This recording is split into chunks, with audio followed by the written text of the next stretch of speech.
possible that you've heard the Crowfield song Moving On the radio.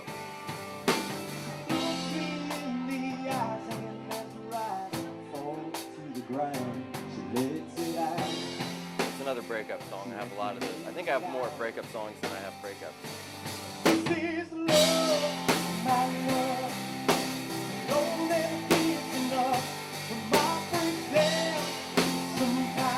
It was kind of exciting when we finally played it as a band for the first time. We're like, wow, this song is kind of catchy. But it took a while for anybody to really like it besides us.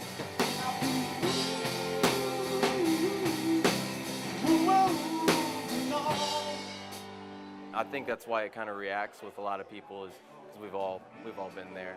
Ask members of the band to describe the Crowfield sound, and they'll first say it's rock and roll, then they'll get more specific.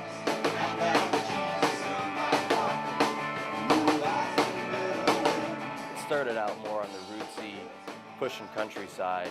It was still rock, but it just kind of had that influence on it, and that's fine. But I think recently, now that we've kind of been more comfortable with each other and developed our own thing, it's moved more to a modern side.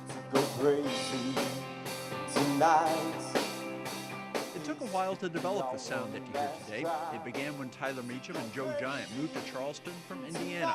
They got gigs playing covers, but soon grew weary of that. It was 5 nights a week playing at the same clubs, and we just kind of aspired to do something a little bit different than play the same overplayed tunes to the same crowds every night. The pair added Parker Gins to the mix several years ago. Parker was the first one that we had to convince that this is gonna go somewhere. He was the first one. I wanted to play in a band. Glad your standards were so low. You know. Micah Nichols was the next to be added to the group. I just knew the first time I saw you guys play, well, us play, but it was before it was us. Yeah. I just knew I had to be in this band. Finally, Ethan Ricks was brought in to complete what is Crowfield today. I just had a sense that there was something really special there, and you know, that not a band like this just doesn't come along every day. With new members came adjustments to the sound. For instance, Micah and his guitar. He would always like, maybe we could put some delay on my guitar, and I was like, no delay. We are roots, none of that. You're lucky you have an amp, sir.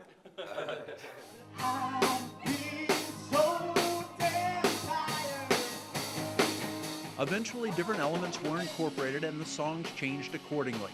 5 guys, each with their own ideas, could clash when it comes to making music, but the members of Crowfield say it's been constructive. There's a certain amount of friction that's good for it. I mean, you definitely, you know, to start a fire, you have to have, you know, some kind of heat source.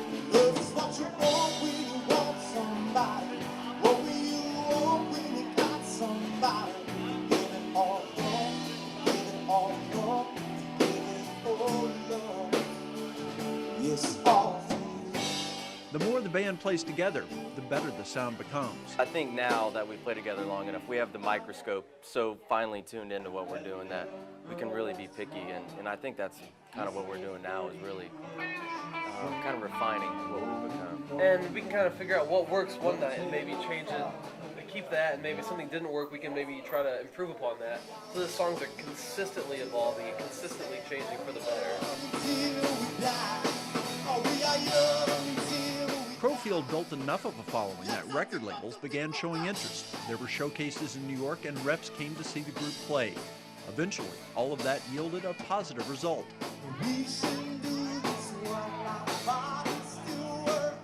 You kind of temper your expectations, you know, for what you expect to come out of these showcases, and I think this was maybe our 3rd or 4th time going up, you know, to play for people, and you know, you get back and you wait a month or a couple weeks. Finally, we got the word. So it wasn't expected, but we knew we were waiting for an answer, kind of.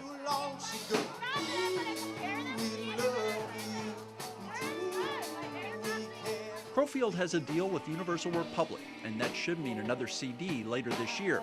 For now, though, it's backing that allows the band to continue performing and to continue to build a bigger following. It's not necessarily being on a major label, but it's anything that will help us be in front of more people so we can convince them ourselves that, you know, that they should be our fans.